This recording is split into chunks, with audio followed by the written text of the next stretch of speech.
បើសិនជាអត់មានសាលាទេតើអាចសិក្សាបានដូចញាតិញោមថាដែរឬអត់ណាសូមរតនានិមន្តសូមអនុមោទនាប្រធេរានុធេរៈរបស់អង្គរឿងរ៉ាវទាំងអស់នេះការនិយាយការយល់របស់ពុទ្ធបរិស័ទមួយចំនួនអានឹងវាជាការយល់ជាការយល់របស់ពុទ្ធបរិស័ទទេប៉ុន្តែតាមពិតបើញាតិញោមយល់បែបនេះអានឹងគឺបានន័យថារដ្ឋាភិបាលគ្រប់ប្រទេសទាំងអស់ហ្នឹងបង្កើតសាលាហ្នឹងគ្រាន់តែជាធ្វើទ្រង់គោសម្រាប់ដឹកគោបញ្ចូលប៉ុណ្ណឹងទេអញ្ចឹងបើកាលណាយើងទាំងអស់គ្នាចិត្តនាំគ្នាយល់ថាចេះឯងដឹងឯងបុរាណគេថាម៉េច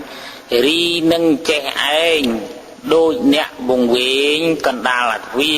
ពុំនោះដូចខ្វាក់តែម្នាក់អាត្មាចោចេញយាត្រាគ្មានអ្នកដឹកដៃគ្មានអ្នកណាមួយកើតមកដឹងឯងចេះឯងនោះទេសូម្បីតែពុទ្ធជាអម្ចាស់ក៏មានគ្រូបាអាចារ្យបង្ហាត់បង្រៀនដែរមានគ្រូវិស្វមិត្រជាដើមមានអាឡារៈឧត្តកៈអីជាដើមយ៉ាងទៅបង្ហាត់បង្រៀនតែត្រង់ចំណុចពិសេសដែលព្រះអង្គទ្រង់ចេះដោយមិនបាច់គ្រូនោះគឺចតុរារិស័យជាធម៌ទាំង4ដែលព្រះអង្គស្វែងរកហើយព្រះអង្គបានវិជ្ជា3នឹងគឺជាចំណេះមួយដែលព្រះអង្គរៀនដោយផ្ទាល់ព្រះអង្គឯងតែជាធម្មតារបស់ពុទ្ធជនមិនដែលមានទេអញ្ចឹងមនុស្សយើងកើតមកយើងមិនបាច់មើលអីឆ្ងាយទេយើងមើលត្រឹមមង្គលសូត្រព្រះអង្គលោកសម្ដែងថាម៉េចអសេវនាជាពាលាណាំងបណ្ឌិតានញ្ញសេវនាគឺធម៌40គប់នេះ40គប់នឹងគឺ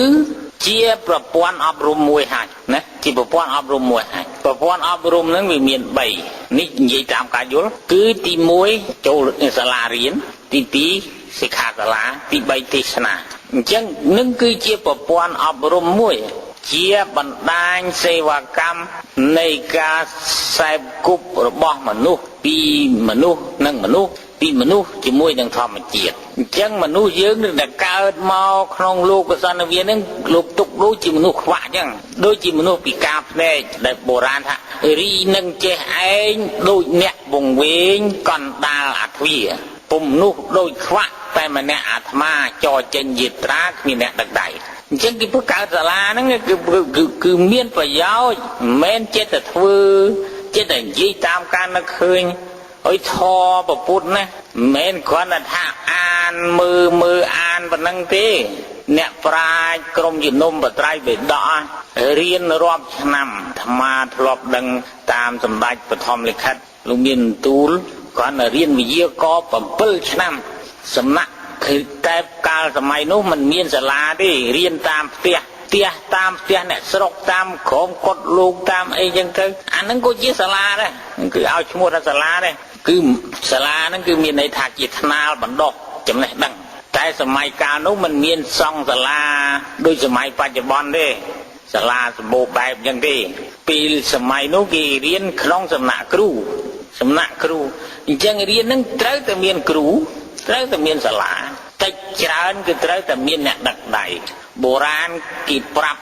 ទៀតថារៀនធម៌រៀនអត្តណារៀនធម៌រៀនអត្តពីដើមទៅរៀនបាលីហ្នឹងគេមិនថាទៅរៀនសាលាបាលីទេទៅរៀនអត្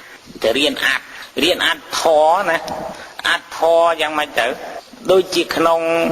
កពីធម្មបទយើងមើលមនុស្សពពាំងកមាធម្មាមានអត្តប្រមាណមានអត្ត4អត្តប្រែថាគុណអត្តធម៌នឹងប្រែថាមិនមែនសត្វមិនមែនខ្លួនណាប្រែថាទេសនាប្រែថាបរិយតិ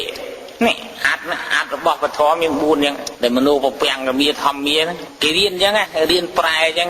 បើយើងមិនរៀនទេយើងមិនចេះដល់តែមិនចេះទៅនិយាយតែស្មាននិយាយតែប្រទេសតបដាខូចគេខូចឯងខូចពុទ្ធសាសនាខូចមិនត្រឹមតែប៉ុណ្ណឹង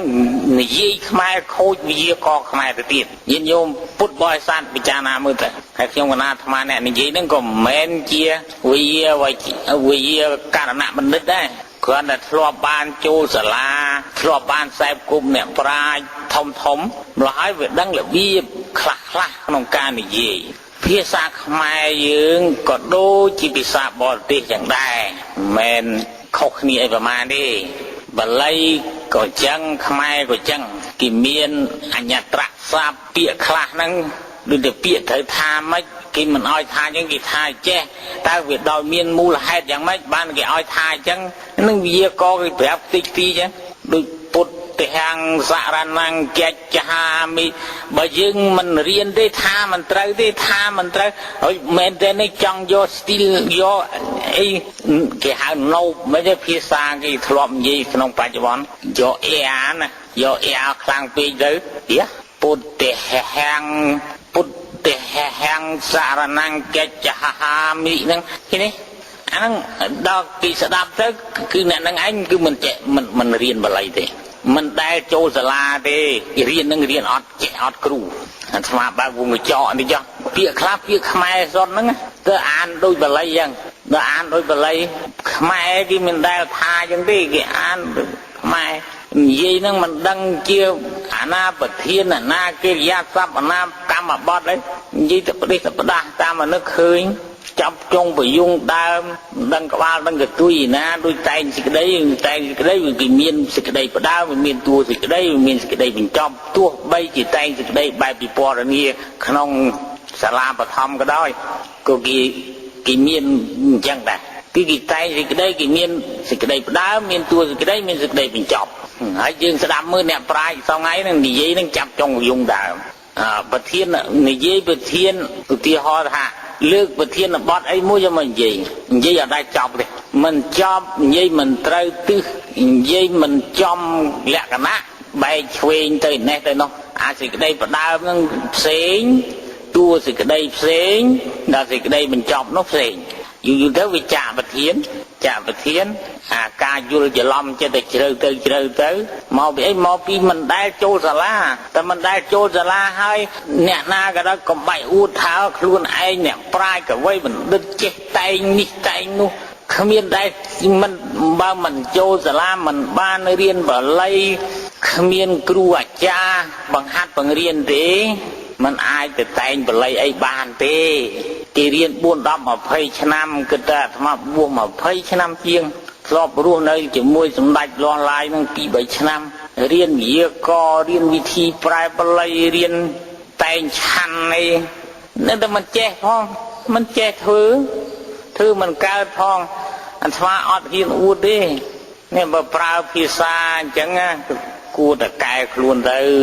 នឹងហើយភាសាឧត្តរមនុស្សធម៌យោបនៈភិក្ខុឧត្តរមនុស្សធម្មំអតោបណាយិកាំងអលៈមរិយញ្ញេនតេតនំសមុទាចរយៈអិតិជានិមិអិតិបសាមិតិតតោអបរិណសមយេនសមនុគិហេយមេនោវាអសមនុគិហេយមេនោវានិយាយដល់ខ្លីមកថាអ្វីដែលមិនដឹងហើយថាដឹងអ្វីដែលមិនឃើញថាឃើញមិនចេះហើយថាចេះអាហ្នឹងហើយឧត្តរមនុស្សធម៌ហើយក្នុងអនុស័យអនុសាសនៈ8យ៉ាងគឺករណីយកិច្ច4អករណីយកិច្ច4អករណីយកិច្ចទី4នោះលោកថាឈានណាំងវាវិមោខាំងវាសមាធិវាសមាបតੰវាមគ្គាំងវាផលាំងវាបើអួតពីនឹងទៀតហ្នឹងអាហ្នឹងឧត្តរមនុស្សធម៌ពេញទីហើយដល់ហើយណាគ្រាន់តែអួតថាមិនចេះឲ្យថាចេះមិនឃើញឲ្យថាឃើញមិ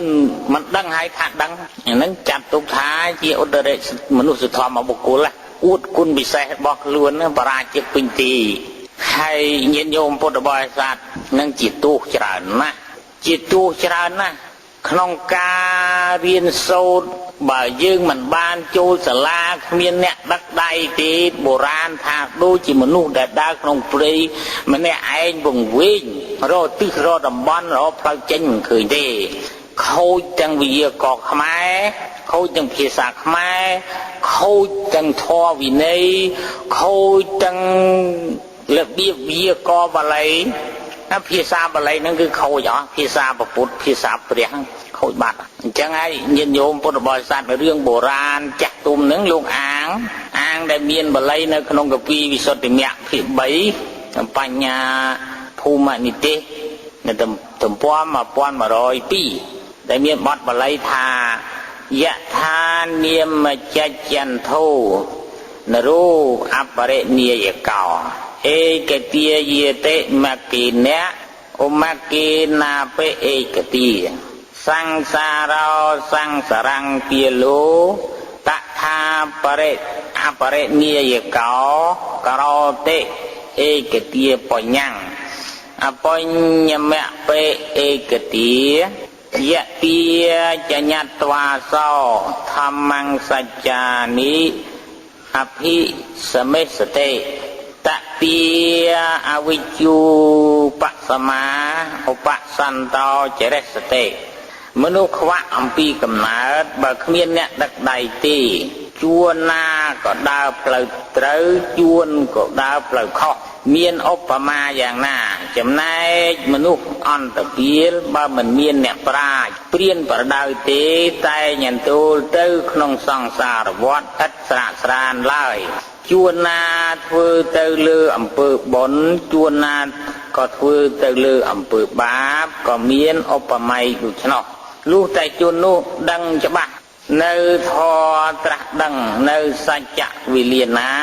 ទើបប្រងាប់បានក្នុងវិលានោះញាតិញោមពុទ្ធបរិស័ទនឹងសុខបុរាណសុភាសិតហ្នឹងគឺលោកអាងបាលីហ្នឹងអាងបាលីដែលមានសម្ដែងនៅក្នុងគម្ពីរវិសុទ្ធិមគ្គត្រង់បញ្ញាសនិតិហ្នឹងហើយបើលោកអ្នកមិនជឿគម្ពីរអស់ហ្នឹងទេមិនដឹងទៅជឿឯណាទេមិនដឹងជាជឿឯណាទេឲ្យមានខ្លះហ្នឹងហ៊ានពូលថាបត្រៃវេដកខុសទៀតអញ្ចឹងក្រុមជំនុំបត្រៃវេដកដែលរៀនបាលីមករាប់10ឆ្នាំអត់មានន័យមានប្រយោជន៍អីទេគឺតសេហ្នឹងចិត្តតសេទៅពីយើងនឹងបើដាក់អាហ្នឹងគេថាម៉េចបុរាណគេថាម៉េចអាខ្វាក់បាំងស្បែកមួយដូចទំពេកចង់សុំប្រេងលៀបអាខ្វិនអាបឡាបចង់ចងក្បិនរត់ខ្វាក់បាំងស្បែកអត់ចេះអីសោះអាហ្នឹងគេប្រៀបណាអត់ចេះអីសោះទៅតាំងខ្លួនជាអតិទេពជាអ្នកចេះដឹងហើយអ្នកខ្វិនហ្នឹងគឺបានន័យថាខ្លួនឯងនឹងគ្មានអីទេមានអីទេតែទៅអួតគុណវិសេសអាខ្លួននឹងគ្រាន់បើនិយាយនឹងសម្រាប់តែអ្នកអត់រៀនទេបានតែអ្នកអត់រៀនទេបើគេអ្នករៀនតែសូត្រគេសោចណាគេសោចនិយាយខ្មែរមិនដឹងត្រង់ជ្រុងផងញាតិញោមគិតមើលរាល់ថ្ងៃនេះខ្លួនដែលម្នាក់ដែលបានតម្កល់គុណថាខ្លួននឹងមានគុណវិសេសហ្នឹងយើងមិនបាច់ទៅវិភាគដល់ធរអាទេយើងវិភាគតែពាក្យភាសាខ្មែរហ្នឹងនិយាយមិនដឹងត្រង់ជ្រុងផងមិនដឹងអាណានាមមិនដឹងអាណាកិរិយាសព្ទអាហ្នឹងដូចប្រយោគហ្នឹងគឺមានប្រធានមានកម្មបត្តិមានកិរិយាសព្ទពុទ្ធាំងសរណង្កេច្ឆាមិអាហ្នឹងគឺក្នុងប្រយោគហ្នឹងអត់ដាក់ប្រធានមកទេប៉ុន្តែកិរិយាសព្ទហ្នឹងវាហុចប្រធានឲ្យគឺអហੰអាហ្នឹងគេថាប្រយោគកតវិជ្ជកៈណាកតវិជ្ជកៈអនត្តកាលបញ្ញមីវិភ័ណ្ឌណា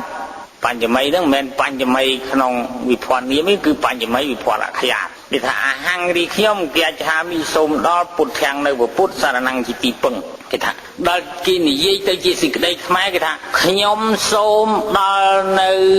ពុទ្ធជាទីពឹងទីរលឹកជាទីពឹងទីរលឹកជាទីនឹកគិតពិចារណារបស់ខ្ញុំនឹកគិតឲ្យខ្ញុំចាក់ធ្លុះនៅពុទ្ធោហ្នឹងឲ្យយល់ដឹងជាទីពឹងទីរលឹកមិនទីពឹងទីរលឹកគឺថាធ្វើនៅការផ្ញើសេចក្តីទុកចិត្តទៅលើសម្មាសម្ពុទ្ធញ្ញាណហ្នឹងគេលោកខ្លួនហ្នឹងរលឹកឃើញនៅសម្មាសម្ពុទ្ធញ្ញាណបានត្រាស់ដឹងផងដូចព្រះអង្គដែរណាដូចព្រះអង្គដែរ